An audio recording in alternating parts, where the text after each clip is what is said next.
So, needless to say, we are living through some very strange days. I keep saying that, it starts sounding old.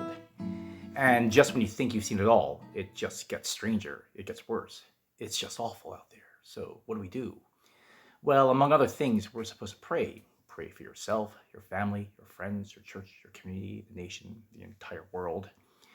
It does raise a question in my mind: what am I praying for? I find myself praying that God would bring a quick and speedy end to this global pandemic, that God would bring healing to our nation with regards to the racial divisions. I want God to act quickly and dramatically. But this can be very confusing if you think about it. I mean, we humans are supposed to act, right? We have doctors using skill of medical science to help those who are ill. We have scientists across the globe working to create a vaccine, epidemiologists trying to create models to predict the spread, civic authorities trying to create standards of behavior and maintain peace, create justice. So I'm certain that eventually this terrible plague and all this racial division will be behind us. It will be beaten. Life will go back to something very close and normal. So let's just say that in the near future, in this is all in the rear view mirror. And when that happens, what will we think? Did we do it? Coordinated human efforts, or did God do it by divine intervention? We have a couple potential options here. If it was all human effort, then what are we praying for? Why are we asking God to act, intervene? If that is what if it's what we do, not God. If He's not going to intervene, praying to God to act seems like a silly waste of time. On the other hand, if it's all God's work, then why do we bother with all this effort? If that is the case, it seems like we should just be passive and let God do all the work. All our efforts are for naught. They are useless. So you are probably thinking the answer is probably both God's divine intervention plus human work. Okay, well, if that's the case, then how do you parcel out the difference? What part is us and our contribution, and what part is God's divine assistance? Is it 20% God and 80% man?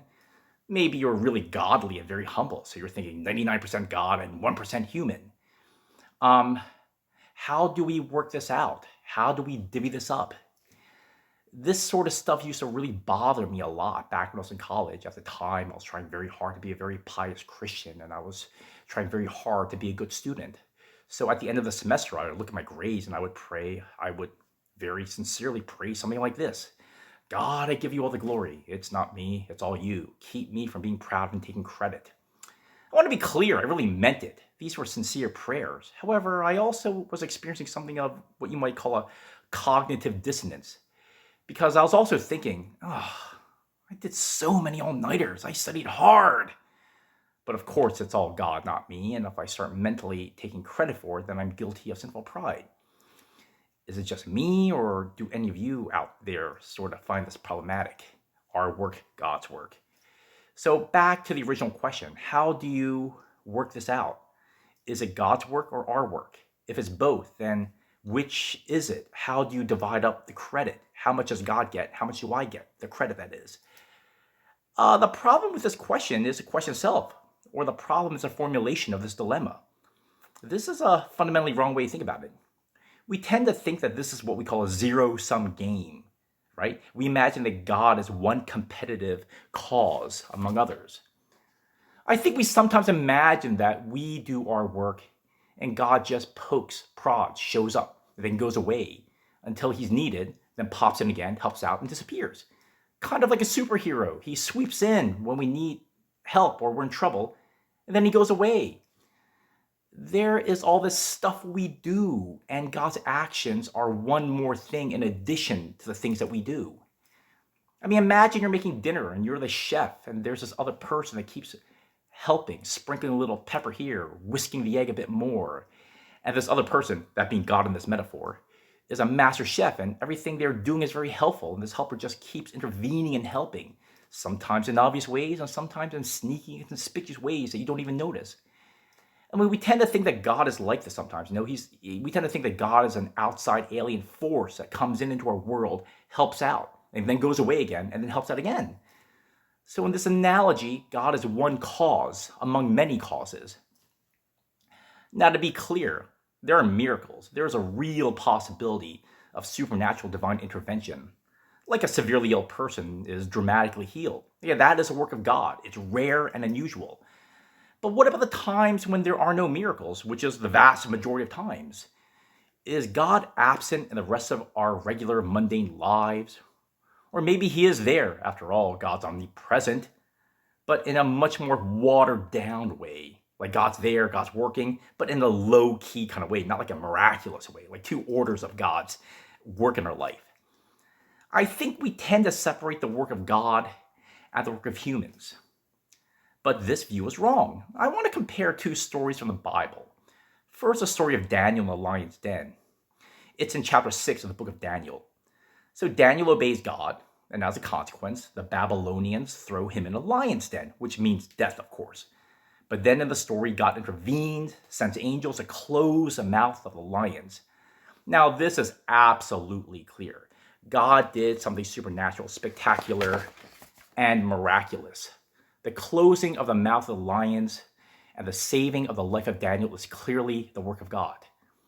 Now let's take the book of Ruth.